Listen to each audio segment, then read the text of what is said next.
Okay, so today, our first one's gonna be Batman number 48, written by Tom King, and the art is done by Michael Gannon. So, a little synopsis here. So, the Best Man Part 1. Batman and Catwoman decide it might be better to elope rather than go through a big, stodgy wedding ceremony. But no sooner do they put their marriage on the fast track than the Joker appears, and then the Joker kidnaps the Caped Crusader. Will he give his old foe a piece of his mind or a bash in his brain?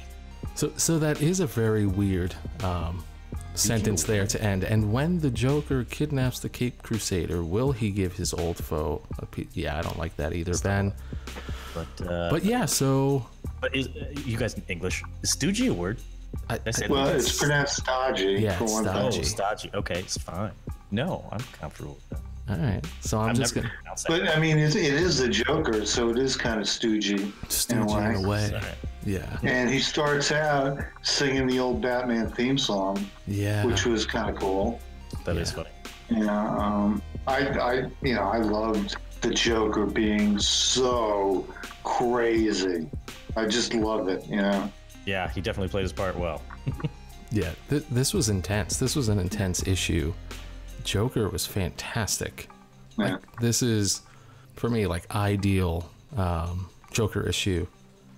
Joker levels. Yeah, maximum Joker.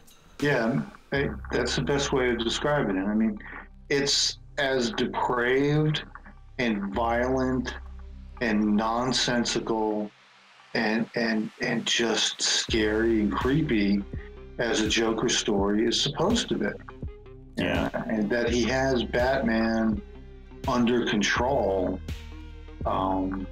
immediately prior to his wedding, it just makes it even that much more fun.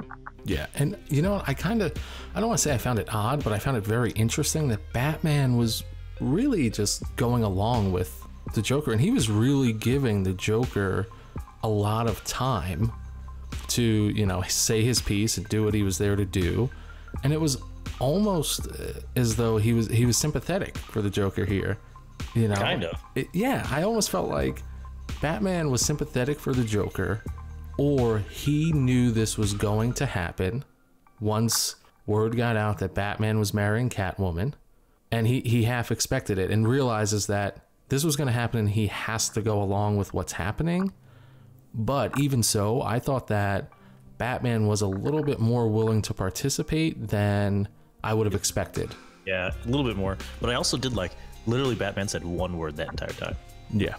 Like that was, I think, once again, we've talked about the whole importance of silence sometimes. Yeah. And it worked in this situation well. You just let the Joker do his thing and it was really good. Yeah. So. Yeah, I was not disappointed at all. Yeah, the stoic and restrained Batman and the completely over-the-top Joker. I mean, it's exactly the way that kind of encounter is supposed to be. Yeah, this worked. It worked very well. Yeah, and I think too. Now I don't know if I'm necessarily concerned for Batman's safety, if I can say that, because what's really going to happen to Batman, but. We've had Joker stories before where, Batman is affected, deeply and intensely by what the Joker does to those around Batman. Yeah. And this feels just like one of those stories, like something terrible is going to happen very soon. Well, we can hope. Yeah, I really do hope. Yeah. I don't know if I would say terrible like this is the death of Catwoman. But I'd be surprised, but I wouldn't be surprised if it was something that intense. Oh, I hope not. I mean, that kind of stuff has been done before, and they've got to do better than that.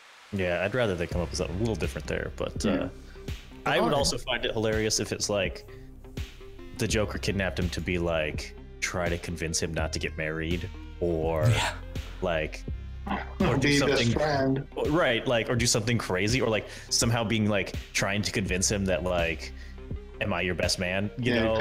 Kind of thing, and just be it just I just want the next issue to just be him trying to convince Batman to let him be his best man. Yeah, no, you're right. That would be perfect if issue number 49 is just the Joker and Batman in a room.